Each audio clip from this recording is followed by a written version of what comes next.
श्रीमद् भागवत गीता के प्रथम अध्याय का 7वां व 8वां श्लोक।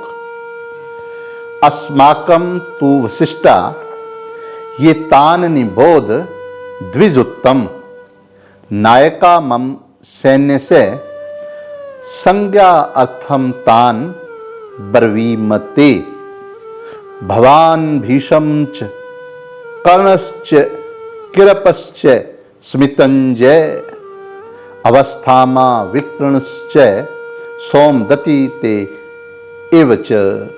इन दोनों श्लोकों में दुर्योधन द्रोणाचार्य से कहते हैं कि हे आचार्य, हमने भली भांति पांडव सेना का निरीक्षण किया है, जाना है कि उनके पास कौन कौन से सूरवीर हैं। अब हम जान लेते हैं कि हमारी सेना में ऐसे कौन कौन से नायक हैं जो पूर्ण रूप से युद्ध कला में निपुण हैं। उनमें सबसे पहले आप हैं, भीष्म पितामह हैं, कृपाचार्य हैं, कर्ण है, अवस्थामा, विकर्ण, सोमदत्त का पुत्र, ये सब योद्धा हमारी सेना में सुसज्जित हैं, हमारी सेना में निपुण योद्धा हैं। ये सभी युद्ध कला के महारथी हैं। यहाँ पे दुर्योधन क्या कहना चाहते हैं?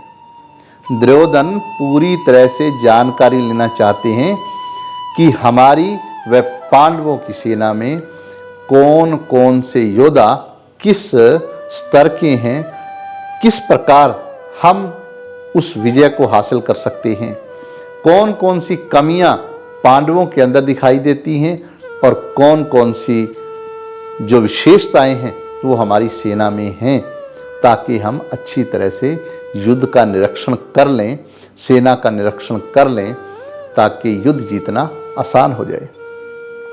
ऐसा ही किया जाता है। आप देखिए कि हम भी जब किसी भी प्रकार का हमारा जीवन का फैसला लेना हो, चाहे हमें कोई व्यवसाय करना हो, चाहे हमें कहीं किसी साक्षात्कार के लिए जाना हो, इंटरव्यू के लिए जाना हो, तो हम सबसे पहले अच्छी तरह से तैयारी करते हैं। हम ये जानते हैं कि हमें सवाल करने वाला क्या पूछ सकता है, किस प्रकार से पूछ सकता है, किस भाषा में पूछ सकता है, उसका जो बोलने का तरीका क्या होना चाहिए, बात करने का तरीका क्या होना चाहिए। अगर हमें पूरी जानकारियां नहीं होंगी तो हम उससे पहले ही घबरा जाएंगे और हम सफल नहीं हो पाएंगे।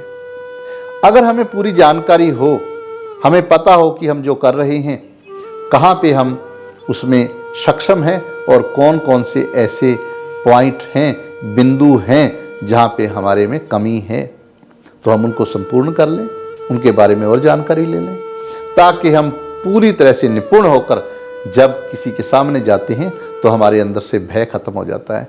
जब भय खत्म हो जाता है तो हमारे जीतने के 100% जो चांस हैं वो हो जाते हैं। यहाँ पे बहुत गहराई से जीवन को समझें कि अगर आप जीवन की सारी जानकारियाँ ले लें, आप जान लें कि क्या पुण्य है, क्या पाप है, क्या अच्छा है, क्या बुरा है। हमें भगवान ने विवेक दिया है, बुद्धि दी है, सेंस ऑफ डिस्क्रिमिनेशन दिया है, हमें सोचने की ताकत दी है। यहाँ पे गीता जी यही समझाना चाहती हैं कि यदि हम अपने विवेक से काम लें, अपना अच्छा और बुरा जान लें, तो हम जीवन में निश्चित ही सफल हो सकते हैं। लेकिन हम ये जानते ही नहीं हैं कि हमारे में क्या कमी है और क्या हमारे में अच्छाई है, कौन से ऐसे बिंदु हैं जो हमें अच्छा बनाते हैं और कौन से ऐसे बिंदु हैं जिन पर हम पीछे हैं, जिनके कारण हमारे में कमियां हैं। आओ हम भागवत गीता के इस ज्ञान को जीवन में लागू करें। कुछ भी काम करने से पहले उसके बारे में पूर्ण जानकारी ले लें।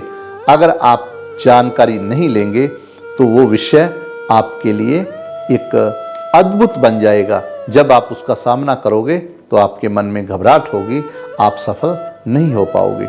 इसलिए पूर्ण जानकारी लेना सबसे पहले हमारा कर्तव्य बनता है, यदि हम जीवन को सफल करना चाहते हैं। यही इन 2 श्लोकों का भाव गीता में छिपा है।